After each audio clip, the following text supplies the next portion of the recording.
Hi friends, இன்னைக்கு நம்ம என்ன அப்டேட் பார்க்க போறோம்னா பாதாசா யூனிவர்சிட்டி சென்டர் ஆஃப் டிஸ்டன்ஸ் எஜுகேஷனுக்கான அப்டேட் பத்தி தான் பார்க்க போறோம். நிறைய பேர் வந்து கமெண்ட் செக்ஷன்ல வந்து எக்ஸாம் டைம் டேபிள் வந்து எப்போ ரிலீஸ் பண்ணுவாங்க கேட்டுட்டே இருக்கீங்க. இந்த வீடியோல வந்து டீடைலா வித் ப்ரூஃபோட உங்களுக்கு வந்து எக்ஸாம் டைம் டேபிள் வந்து எப்போ ரிலீஸ் பண்ணுவாங்க நான் சொல்றேன். அது எல்லாமே இருக்கட்டும், உங்களுக்கு வந்து டைம் டேபிள் ரிலீஸ் பண்ணும்போது கன்ஃபார்ம் தான். இது எதுக்கு நான் இப்போ சொல்றேன்னா, நீங்க வந்து இப்போலேருந்து கொஞ்சம் வந்து படிக்க வந்து ஸ்டார்ட் பண்ணிக்கங்க. ஏன்னா வந்து நீங்க செமஸ்டர் பேட்டர்ன்ல நான் செமஸ்டர் பேட்டர்ன் மோஸ்ட்லி வந்து எல்லாருமே படிப்பீங்க. டிஸ்டன்ஸ் எஜுகேஷன் தானே பாஸ் போட்டுருவாங்க அப்படின்னு வந்து நினைச்சிட்டு இருப்பீங்க. அப்படிதான் வந்து பண்ண மாட்டாங்க. இப்போ நீங்கள் யூஜியாக இருந்தீங்கன்னா உங்களுக்கு வந்து 3 years, பிஜியாக இருந்தீங்கன்னா 2 years. அது வந்து எல்லாருக்குமே தெரியும். இப்போ நீங்கள் யூஜியாக இருந்தீங்கன்னா 1 yearக்கு வந்து 1 செமஸ்டர் எக்ஸாம் வந்து கைட் பண்ணுவீங்க. அப்போ நீங்கள் டோட்டலாக வந்து 3 yearக்கு வந்து 3 செமஸ்டர் மட்டும் தான் கைட் பண்ணுவீங்க. அந்த செமஸ்டர் பேப்பர் அந்த செமஸ்டர்லேயே நீங்கள் வந்து பாஸ் ஆகிடணும். இதே நீங்கள் லாஸ்ட் இயராக இருந்தீங்கன்னா இப்போலேருந்து படிக்க ஸ்டார்ட் பண்ணுவீங்க. ஏன்னா வந்து நீங்கள் அப்பயே வந்து கம்ப்ளீட் பண்ணிக்கணும். அப்படி நீங்கள் கம்ப்ளீட் பண்ணலன்னா அப்படியே வந்து 1 year உங்களுக்கு டிலே ஆகிடும். நீங்கள் எக்ஸ்ட்ரா 1 year படிக்கவே ஆகிடும். நீங்கள் வந்து பிஜி வந்து ஜாயின் பண்ண முடியாது. இதே நீங்கள் செமஸ்டர் பேட்டர்னாக இருந்தீங்கன்னா உங்களுக்கு ஒரு அட்வான்டேஜ் 5 monthலேயே வந்து அடுத்த செமஸ்டர் வந்து வந்துடும். நீங்கள் அதில் கூட கைட் பண்ணிக்கலாம். இதே வந்து நீங்கள் நான் செமஸ்டராக இருந்தீங்கன்னா 1 year வந்து டிலே ஆகிடும். நீங்கள் வந்து பிஜி வந்து ஜாயின் பண்ண முடியாது. ஒரு யூனிட்னு எடுத்துக்கிங்கன்னா 4 or 3 இம்பார்ட்டன்ட் கொஷின் மட்டும் இருக்கும். அந்த இம்பார்ட்டன்ட் கொஷினுக்காக ரிப்பீட்டாக வந்து கேட்டுகிட்டே இருப்பாங்க. அதை மட்டும் நீங்கள் படிச்சுட்டு போங்க. அதுலேருந்தே கொஷின் கண்டிப்பாக வந்து அதை மட்டும் அட்டன் பண்ணுங்கள். நான் ஆல்ரெடி வந்து வீடியோ அப்லோட் பண்ண ஸ்டார்ட் பண்ணிட்டேன். இன்றைக்கி ஒரு 2 சப்ஜெக்ட் வந்து அப்லோட் பண்ணியிருக்கேன். இப்போ சொன்னது யூஜிக்கு, அதே பிஜினா 2 year தான் படிக்கவே இருக்கும். நீங்கள் வந்து பார்த்துங்க என்னன்னு. ஒன்ஸ் அகைன் உங்களோட பாஸ் மார்க் வந்து திருப்பி வந்து சொல்லிக்கிறேன். ஆல்ரெடி வந்து எல்லாருக்குமே தெரியும். யூஜினா 40, அதே பிஜினா 50. நீங்களே வந்து பார்த்துங்க.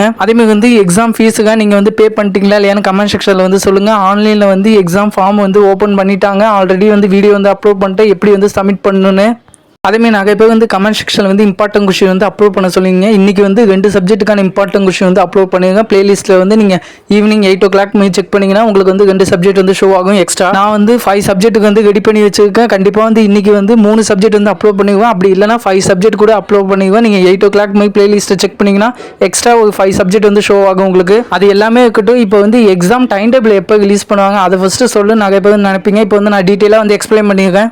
உங்களுக்கு வந்து எக்ஸாம் ஃபீஸ் பே பண்ணுறதுக்கு வந்து லாஸ்ட் டேட் வந்து 6/6/2026 சாட்டர்டே வந்து கொடுத்துருக்காங்க. அப்போனா கண்டிப்பாக வந்து அந்த மந்த்துக்கு எக்ஸாம் வந்து ஸ்டார்ட் பண்ணுவாங்க.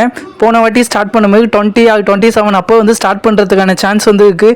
எப்பயுமே வந்து எக்ஸாம் ஸ்டார்ட் பண்ணுறதுக்கு முன்னாடி ஒரு 3 days or 4 daysக்கு முன்னாடி தான் வந்து அவங்க டைம் டேபிள் வந்து ரிலீஸ் பண்ணுவாங்க. அப்போனா உங்களுக்கு வந்து 10 to 20 அந்த டேட்டுக்குள்ளே கண்டிப்பாக வந்து டைம் டேபிள் வந்து ரிலீஸ் பண்ணுறதுக்கான சான்ஸ் இருக்குது. அதுலேயே வந்து உங்களுக்கு 16 or 17 வந்து டைம் டேபிள் வந்து ரிலீஸ் பண்ணுறதுக்கான சான்ஸ் வந்து அதிகமாக இருக்கு. இது வந்து எந்த மந்த் வந்து நான் சொல்றேன்னு உங்களுக்கு வந்து தெரியும். நெக்ஸ்ட் மந்த்தாக நான் சொல்றேன் 10 to 20 வந்து ரிலீஸ் பண்றதுக்கான சான்ஸ் வந்து இருக்கு. அதுலயே வந்து 16 or 17 வந்து ரிலீஸ் பண்றதுக்கான சான்ஸ் வந்து இருக்கு. ஓகே, இது எல்லாமே இருக்கட்டும். இப்போ வந்து நீங்க கொஞ்சமாச்சும் படிக்க வந்து ஸ்டார்ட் பண்ணிடுங்க. ஓகே, நம்ம என்னதான் சொன்னாலும் எக்ஸாம் டைம்ல தான் நம்ம வந்து படிக்க வந்து ஸ்டார்ட் பண்ணுவோம். ஓகே, உங்களுக்கு கமெண்ட் செக்ஷன் ஓப்பன் ஆகலைன்னா சப்ஸ்கிரைப் பண்ணுங்க. கமெண்ட் செக்ஷன் வந்து ஓப்பன் ஆயிடும். ஏதாவது டவுட் இருந்துச்சுன்னா கண்டிப்பா வந்து கமெண்ட் செக்ஷன்ல வந்து கேளுங்க. இதே இம்பார்ட்டன்ட் அப்டேட்டுக்கு நம்ம சேனல் வந்து நீங்க சப்ஸ்கிரைப் பண்ணி வச்சுங்க. ஓகே, பாய். நெக்ஸ்ட் வீடியோல வந்து பார்க்கலாம்.